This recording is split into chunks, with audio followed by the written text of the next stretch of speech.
Baik, di segmen kali ini pemirsa saya akan memberikan informasi di hari ke-8 PPKM darurat, ini perspektif legislatif Jawa Timur.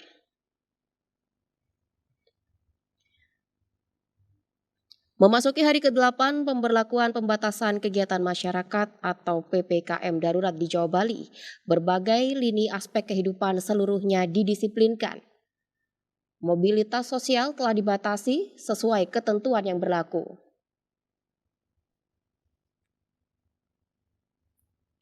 Sejauh mana efektivitas PPKM darurat di Jawa Timur? Saya akan berbincang dengan salah satu anggota DPRD Jawa Timur, Ibu Hari Putri Lestari.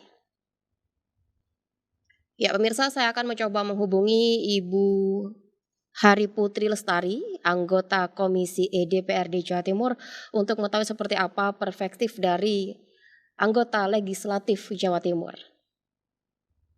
Halo, selamat sore. Halo, selamat sore Ibu Putri. Ya, Bu Putri, perkenalkan saya Ageng Widya dari program Gatekeeper FTV Jember, Ibu.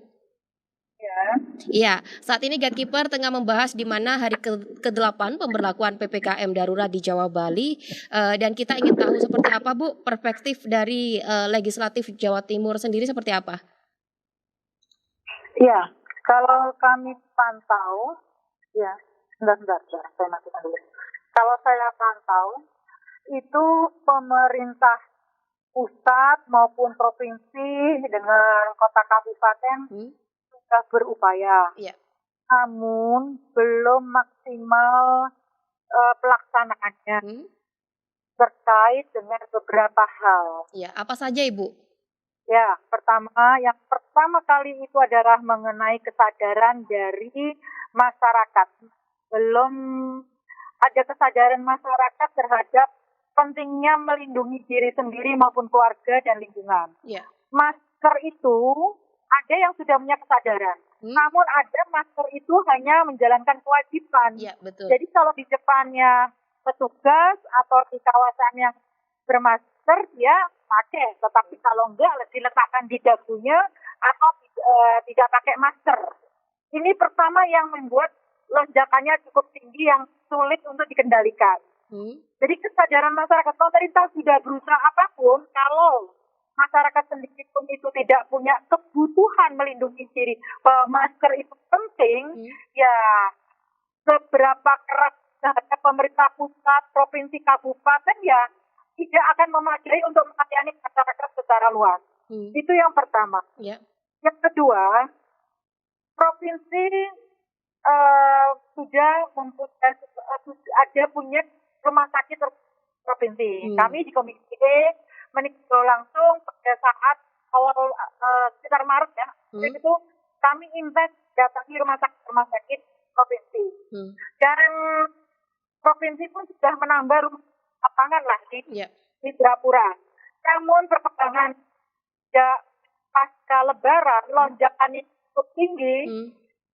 Kalau kota kabupaten tidak menyediakan rumah sakit darurat, rumah sakit kota kabupaten kan sudah full. Iya, betul, Bu. Saya pantau seluruh Jawa Timur ini ICU antri, antri Mbak. Jadi bukannya penuh, antri. Kedua, kapasitas kamar maupun bed maupun tenaga medis. Kalau ini tidak ditambah rumah darurat, kalau Surabaya sudah cocok, ya kebetulan saya kan posisi mayoritas banyak di Surabaya ini, wali kota Surabaya sudah membangun rumah sakit darurat, rumah sakit lapangan dan cukup kapasitasnya untuk 500, bahkan itu pun tidak cukup, mungkin harus ada perkembangan tambahan. Jadi harap terutama yang sudah memasuki zona oranye di kota kabupaten yang berpadat penduduk, termasuk Jember, ya kan? Ini harusnya pemerintah kabupaten Jember dan kabupaten yang lain ya harusnya sudah menyiapkan segera menyiapkan rumah sakit darurat. Jangan sampai tidak tertangani masyarakat, katakan yang isolasi mandiri itu yang membutuhkan tidak tertangani. Itu jadi pentingnya rumah sakit darurat di kota kabupaten. Dan bila perlu kita puskesmas atau ya di desa itu swadaya dari masyarakat di komunitas desa menyediakan isolasi mandiri yang terpantau. Banyak isolasi mandiri tidak terpantau, Iya, betul, baik Bu. oleh puskesmas. Itu kan harapannya kan puskesmas yang memantau masyarakat yang isolasi mandiri. Tapi dengan dan melonjaknya virus Delta ini yang sangat luar biasa cepat dan ganas, petugas medisnya di di puskesmas juga jadi kewalahan.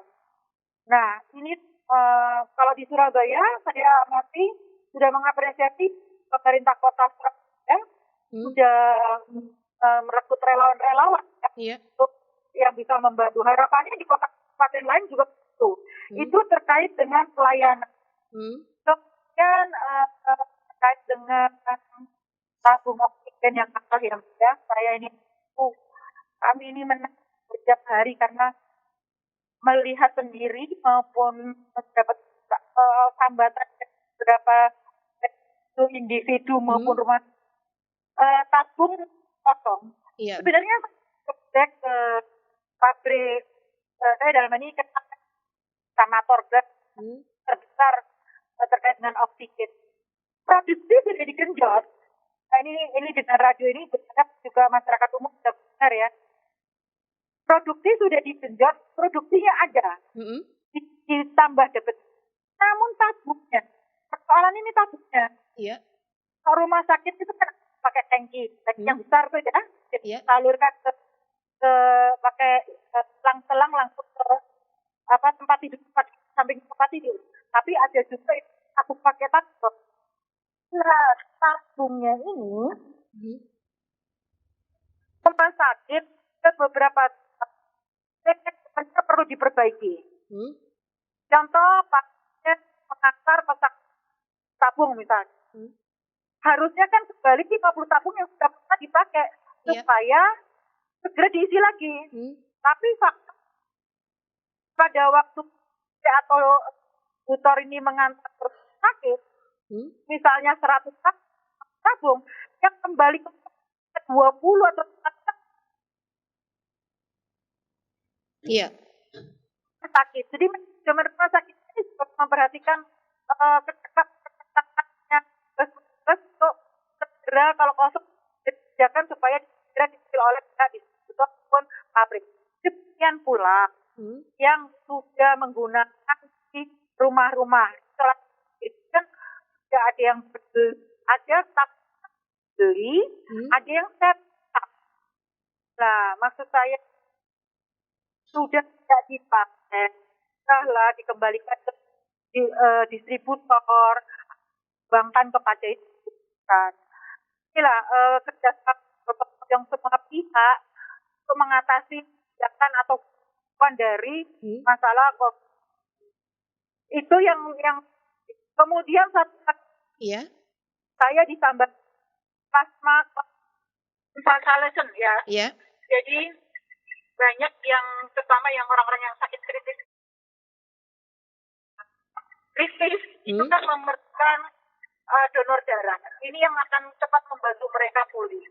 Nah, ketersediaan saya sudah cek ke PMI maupun yang lain, ketersediaan darah plasma konvalesen ini sangat kurang. Jadi yang dipenuhi hanya sekitar 100-200, yang antri masih di atas 500.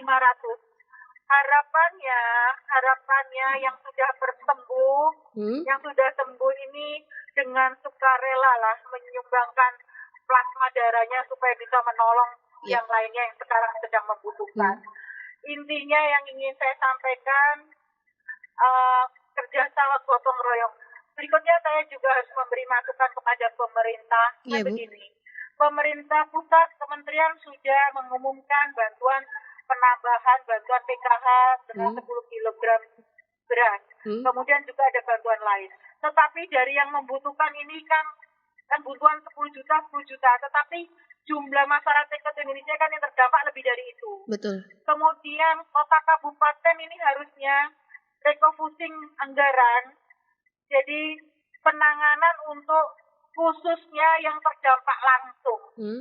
Yaitu kan PKL, pedagang kaki lima yang sepi ya, karena sekolah libur, banyak kantor juga mengurangi jam kerja, apapun jumlah yang masuk kerja. Nah, khususnya lagi pekerja harian atau buruh harian. Jadi maksud saya, pemerintah terdepan adalah desa.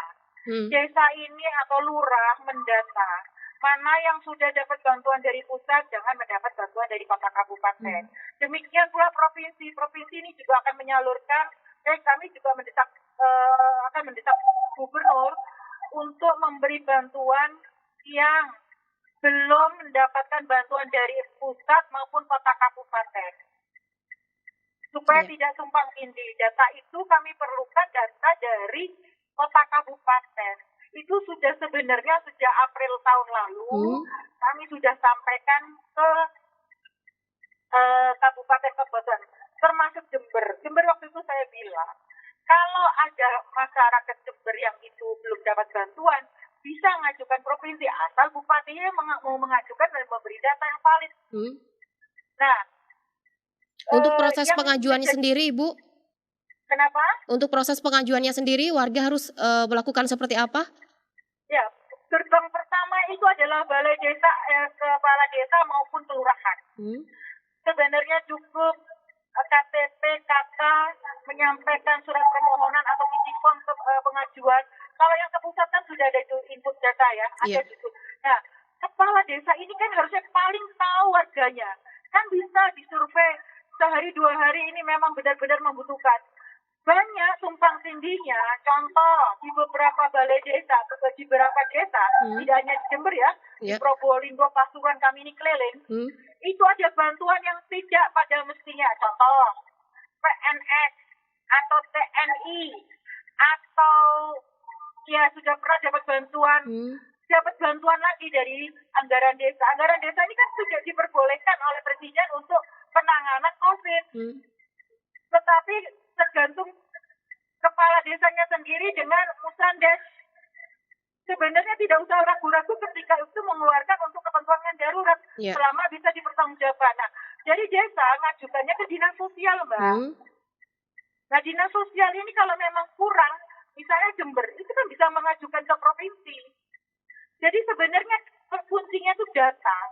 Ya, tapi memang ada masyarakat, saya yakin banyak masyarakat tidak tahu cara mengajukan bantuan. Tapi sebenarnya sekarang ini kan sudah diumumkan di media ya, bagaimana cara mengajukan.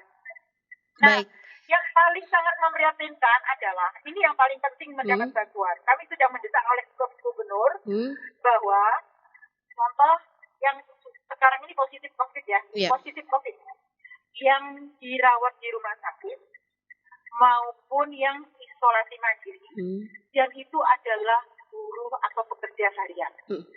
Kalau PNS sudah pasti dia masih dapat gaji bulanan. Kalau pegawai swasta, ya tergantung, swasta itu ada yang dapat penuh 100%, ada yang swasta sekarang pabrik atau usaha kan dari masuk, dari enggak, ada 3 hari masuk, ada tidak. Ini masih ada pemasukan. Bagaimana yang pekerja atau buruh harian? Ketika dia positif COVID harus di rumah sakit ataupun isolasi mandiri, sudah dia pasti akan kesulitan dalam hal kebutuhan pokok makan.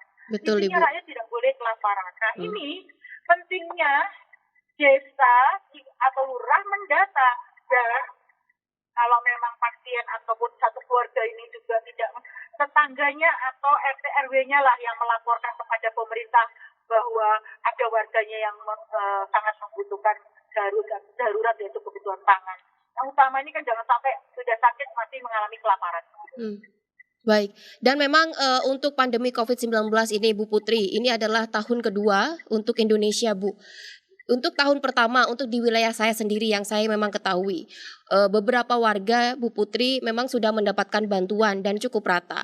Namun di tahun kedua ini beberapa warga kesulitan untuk mendapatkan bantuan seperti itu, Bu. Ini kendalanya di mana ya, Bu? Ya, saya tidak memastikan, tapi saya memperkirakan ini kan ada dua hal. Kalau itu dulu itu bantuan yang seperti yang disampaikan, kalau itu bantuan dari pusat, ya, kalau dari kementerian, itu kan Bu Risma atau Menteri Sosial itu kan mengatakan ada 21 juta yang datanya itu menjadi catatan yang bermasalah, sehingga saat ini istilahnya ditidurkan, apa diblokir bukan dihapus. Nah, sekarang gini, kita ingin tahu yang kemarin itu misalnya PNS atau TNI atau dianggap mampu menerima sekarang nggak mampu, ya mungkin ada masalah di pendataan itu. Jadi sekarang sudah, tapi intinya begini Mbak, saya sudah mengatakan pada pemerintah ya, baik pemerintah pusat maupun provinsi, khususnya provinsi, jangan orang yang dulu mampu dianggap selalu mampu. Tadinya dia bekerja, dapat penghasilan, gara-gara COVID ter-PHK, kan dia juga bisa tidak menjadikan sangat banyak kebutuhan pokoknya, kan begitu. Nah, saran saya, datang segera ke kepala desa. Sampaikan bahwa memang membutuhkan bantuan dari pemerintah. Nah, ini yang kita agak prihatin, tergantung kepala desanya sendiri. Kalau kepala desanya itu SDM-nya perlu di-upgrade, perlu dinaikkan SDM-nya, kemampuannya, ya ini yang tokoh masyarakat harus memberi masukan kepada kepala desa. Kepala desa itu harusnya memperjuangkan warganya. Kalau memang dari dana desa itu tidak mencukupi, mintalah ke dinas sosial, Mbak. Nah, kalau dinas sosial Jember ada kesulitan, ngomong ke saya akan sampaikan ke DPRD-nya Jember. Kalau kepala daerahnya itu bupatinya, ya karena tadi karena bukan DPD Perjuangan, ya agak kesulitan bicara. Makanya saya menggunakan DPRD Provinsi Jember melalui fraksi PD Perjuangan. Nah, kalau kembali lagi saya di DPRD Provinsi, saya sendiri juga kecewa, bukan kami saja ya, beberapa teman di Komisi E kecewa dengan gubernur. Kalau menurut saya belum maksimal, konsepnya belum jelas begitu. Jadi kalau saya lihat masih seperti sistem pemadam kebakaran.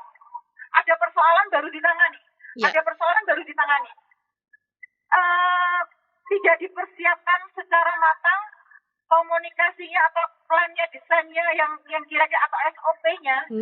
Selain SOP itu ada kondisi darurat begitu. Saya tidak mengatakan gubernur dan jajarannya belum bekerja, tetapi masih banyak perlu diperbaiki begitu. Baik, yang telah disampaikan oleh Bu Putri tadi mengenai kesadaran masyarakat, layanan rumah sakit, tabung oksigen. Jika kita kembali ke tabung oksigen, Bu Putri, berarti untuk isu yang saat ini memang santer mengenai keterbatasan oksigen ini bukan dari segi oksigennya seperti itu Bu Putri, melainkan dari tabungnya. Iya. Jadi upaya apa Bu yang harus memang dipersiapkan rumah sakit dan juga pemerintah untuk agar bisa untuk bisa memberikan tabung oksigen kembali agar ketersediaannya kembali ada, Bu? Ya makanya kan harus diumumkan ini, kalau kita nggak selidiki ya akhirnya masyarakat kan tidak tahu. Saya lihat pemerintah pusat sudah membeli ke Singapura, ya kan? Ada sumbangan juga dari Australia, tapi itu tidak mencukupi. Kalau hanya mengandalkan dari pemerintah pusat, harusnya pemerintah provinsi, ya kan, juga membeli tabung-tabung yang baru. Kalau memang di Indonesia ini dulu memang nggak mengira mungkin ya, tabung ini kan ada yang untuk oksigen, ada yang untuk pengelasan mobil ya, pengelasan itu, ya kan. Nah, pemerintah pusat kan sudah menginstruksikan kepada pabrik-pabrik diutamakan produksi yang oksigen untuk kesehatan, ya. Pemerintah pusat sudah benar itu menurut saya. Nah, cuma tabung ini ya pemerintah provinsi harusnya membeli untuk rumah sakit yang di provinsi tambahan. Nah, sekarang masalahnya katanya jual tabung pun juga masih perlu waktu untuk membuat tabung yang baru, Mbak. Ya kan? Itu. Kedua, yang beredar di masyarakat yang tadi saya sampaikan, ya yang sudah ada kesadaran lah. Saya nemukan dari beberapa temuan, ada yang sudah sembuh, tabungnya itu masih di rumah. Ya dia merasa sudah beli. ya mau disumbangkan gitu kepada pemerintah begitu loh Mbak. Iya, Bu. Ya kan? Nah, demikian juga rumah sakit itu apabila kosong, ada 05, tolong segera dikirim ke distributor ataupun ke pabrik. Jadi jangan menunggu pabrik yang mengambil ataupun pabrik sudah datang tetapi itu tidak siap untuk yang kosong-kosong itu, istilahnya tadi saya sampaikan. Disetorkan 100 yang kembali 30. Mbak, angka kematian tertinggi, mohon maaf saya sampaikan, itu karena kekurangan oksigen, Mbak. Betul. Karena sudah nyangkut ke paru-paru dan sekarang ini ke pembekuan darah di jantung. Oksigen ini yang menolong paling tidak menekan jumlah kematian. Nah, makanya dari itu saya berharap radio ini dan saya juga berharap sosial media yang lain membuka mata atau mengetuk hati. Apalagi ini yang paling agak mengkhawatirkan, banyak orang yang sehat pun karena panik ya. Dia belum saatnya membeli tabung gas, dia beli. Ada Mbak, ada itu. Jadi dia sehat. Hanya karena khawatir tidak dapat gas kalau memerlukan, akhirnya dia membeli. Karena memang isu keterbatasan dari tabung oksigen itu sendiri, Bu Putri. Iya. Kenapa? Karena mungkin isu yang beredar dari keterbatasan tabung oksigen itu tadi. Iya, masyarakat yang seperti itu yang panik juga nggak bisa disalahkan. Tapi ini kan skala prioritas, Mbak. Iya. Dipinjamkan dulu lah yang untuk menyangkut nyawa orang banyak. Saya ini juga pernah bekerja di Samatorga. Iya. Waktu itu saya begitu tahu teman kesulitan stok, saya juga ingin juga secara pribadi punya tabung. Tetapi kan sisi kemanusiaan tidak boleh seperti itu. Ya kan lebih baik kita berdoa kita sehat, ya kan? Iya. Biar dipergunakan dengan orang yang lebih membutuhkan, kan begitu. Ya. Demikian pula juga yang sudah sembuh. Yang sudah sembuh itu banyak yang belum dikembalikan, Mbak, tabung-tabungnya. Satu, ada yang sudah memang merasa beli, atau juga nyewa pun, kan ada yang sewa tuh. Yang sewa pun juga lupa atau apa untuk jaga-jaga. Padahal dia sudah sembuh. Nah inilah kesadaran masyarakat. Saya bilang, pemerintah pusat sudah berjibaku, provinsi sudah jempalitan, kota. Tapi kalau masyarakatnya sendiri tidak punya kepedulian bahwa ini nih bukan negara kita bukan sedang baik-baik saja begitu. Saya katakan ekstrim, negara kita sedang genting urusan COVID. Urusan ekonomi nomor 2 kalau saat ini, benar nggak? Tapi yang penting bagaimana kita menekan jumlah sehat dulu lah. Iya, Ibu. Orang juga nuntut ekonomi ke non-ekonomi, tetapi nomor 1 ya dua-duanya berjalan, tetapi karena sekarang ini situasinya darurat, kesehatan lebih utama. Ya, Bu Putri, saat ini kita memberlakukan masa PPKM darurat Jawa Bali dan diberlakukan hingga tanggal 20 Juli mendatang. Evaluasi apa, Bu, untuk pemerintah agar supaya dianggap efektif untuk 12 hari ke depan ini, Bu? Yang paling efektif ya pemerintah tegas. Jadi kalau menurut saya ya yang melanggar masker atau kerumunan, pokoknya aturan itu tidak tegas supaya ada efek jerah. Dan bagaimana caranya ya kita ya harusnya tokoh-tokoh masyarakat, tokoh agama ini yang ya karena ada tokoh-tokoh agama sendiri, saya nggak mengatakan agama tertentu ya, kurang bisa meyakinkan, bahkan menganggap COVID itu adalah tidak ada. Nah ini masyarakat ya, urutan pertama saya tadi menyampaikan ada 7 urutan, tapi urutan pertama itu kesadaran masyarakat. Sampai ada kampanye bahwa pakai masker itu harga mati, tanpa masker bisa mati, kan ekstrim begitu tuh. Nah ini yang pertama itu harus sosialisasikan kesadaran tadi. Jadi saya nggak yakin ya, bukan nggak yakin, ya ketir-ketir kalau sampai tanggal 20 ini kesadaran dari masyarakat itu tidak tinggi, bisa-bisa diperpanjang lagi tidak sampai tanggal 20, bahkan lebih. Iya, dan menurut Bu Putri sendiri untuk Jawa Timur kesadaran masyarakat seperti apa, Bu? Aduh Mbak, masih kurang Mbak. Kurang. Iya. Saya ini meskipun saya mantau di TV, di koran, di YouTube maupun saya keliling. Ini aja saya hari Sabtu saya keliling. Saya lihat orang yang pakai masker itu kalau di Surabaya masih ya sekarang ini 6:4 lah yang pakai masker ya. Tapi kalau di Lumajang sangat parah itu.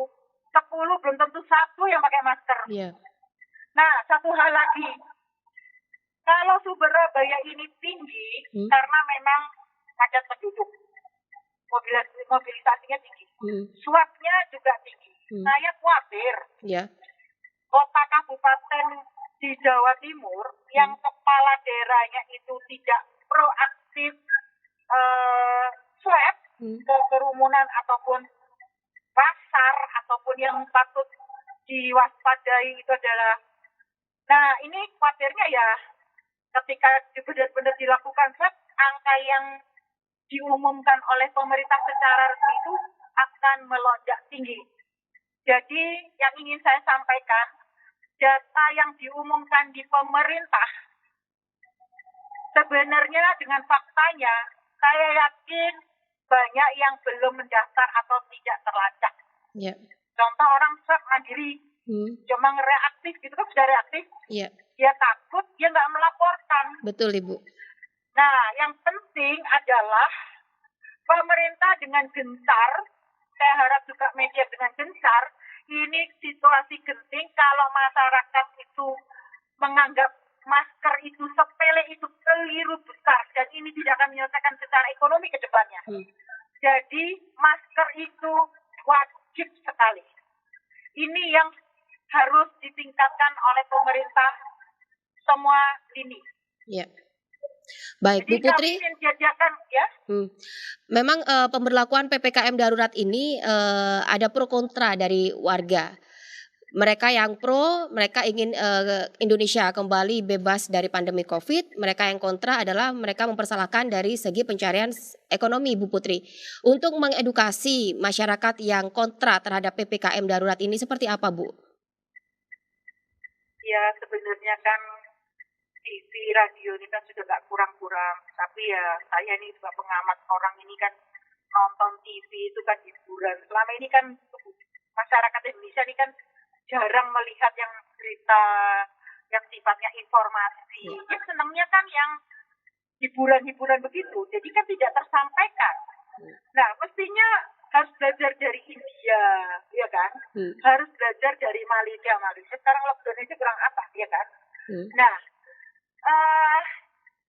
ya kalau menurut saya, mohon maaf, kalau ada provokator, ya termasuk itu pemuka agama sekalipun, kalau dia mengatakan bertentangan dengan kebijakan pemerintah, kita sudah nggak usah ngomong HAM lah, jangan mengatakan itu kebebasan berbicara. Tapi kalau itu akan menghambat, memperbanyak jumlah yang sakit, dan itu juga akan menghambat ekonomi ke depan kan, ya menurut saya ya proses hukum. Kan begitu.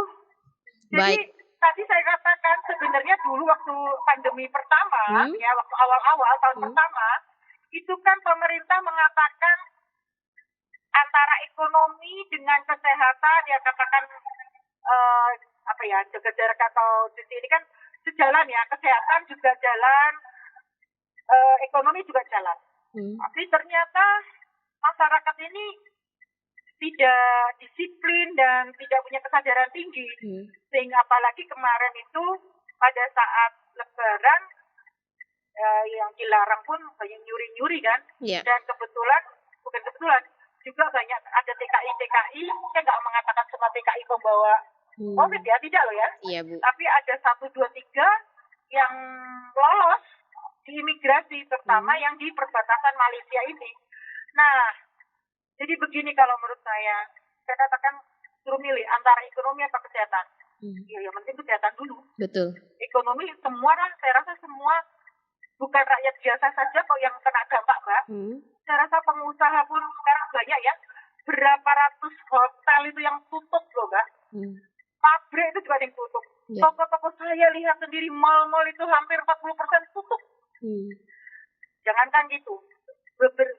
Ini pemerintah Kemendagri mulai 1 Januari sudah memangkas juga pendapatan DPRD provinsi dan kabupaten, termasuk pejabat-pejabat ekselon, itu juga dipangkas. Jadi yang ingin saya sampaikan lagi, semua tidak ada yang tidak terdampak masalah ekonomi. Sekarang yang penting kita bisa memenuhi kebutuhan pokok dulu. Makan, sehingga kesehatan bisa terlayani. Soal kesenangan yang lain ditunda dulu lah. Ini yang kita harus puasa lah. Puasa kan bukan berarti tidak makan ya. Saya mengatakan bukan puasa tidak makan. Maksud saya puasa yang tidak penting tadi. Ingin membeli mobil, beli sepeda motor. Yang penting ini adalah orang bisa makan, bisa tidur, bisa sehat, bisa membayar listrik, kebutuhan pokok lah. Iya. Kalau jangan syaratnya apa? Ya tadi, apa yang sudah ditetapkan oleh pemerintah ya kita ikuti. Dan tolong dong, tokoh-tokoh agama yang menyesatkan itu, ya ada politisi juga yang menyesatkan, ya ditindak tegas. Ya. Dan terakhir Ibu Putri, silakan Bu Putri memberikan himbauan untuk warga Jawa Timur, khususnya warga Jember, untuk tetap mematuhi pelaksanaan PPKM darurat ini agar supaya pandemi di Indonesia ini segera berakhir, Ibu. Ya, sebenarnya kalau mau segera berakhir, semua warga ya, tua, muda, bahkan anak-anak, sebenarnya simpel kok, pakai masker, jaga jarak, hindari kerumunan, hindari kegiatan yang tidak urgent, ya kan? Itu rasanya akan mengurangi. Dan kalau kita disiplin semua ya, kalau seandainya semua melakukan hal sama, badai akan cepat berlalu, Mbak. Yang penting dari diri sendiri, semua. Suami, istri, anak, sampai anaknya pun juga harus dikasih masker. Jaga jarak, cuci tangan, plus tadi ya, hindari yang tidak penting. Sementara lah, untuk sementara waktu kita segera pulih ekonomi harus seperti itu. Kalau enggak ya, yang membuat lama ya masyarakat sendiri, bukan pemerintah kalau menurut saya. Baik, jadi yang bisa memutus mata rantai penyebaran COVID-19 ini adalah kesadaran dari kita sendiri, seperti itu Ibu? Ya, tentunya dari kita sendiri, masyarakat, pemerintah juga harus tegas. Dan juga jangan seperti pemadam kebakaran, sudah mestinya mengantisipasi. Saya mengingatkan lagi Mbak, meneruskan lagi bahwa pemerintah kota kabupaten harus sudah menyiapkan rumah sakit darurat. Jember saya harap menyebutkan rumah sakit darurat jangan hanya 100-200 bed, bila perlu di atas 1.000. Ini lebih baik disediakan tapi tidak jadi kepakai daripada itu banyak yang keleleran, banyak yang tidak tertangani. Harapannya itu. Sama tenaga medis, relawan itu harus direkrut. Baik, terima kasih atas informasi dan waktunya Ibu Hari Putri Lestari, anggota Komisi E DPRD Jawa Timur. Selamat sore Bu. Selamat sore, terima kasih.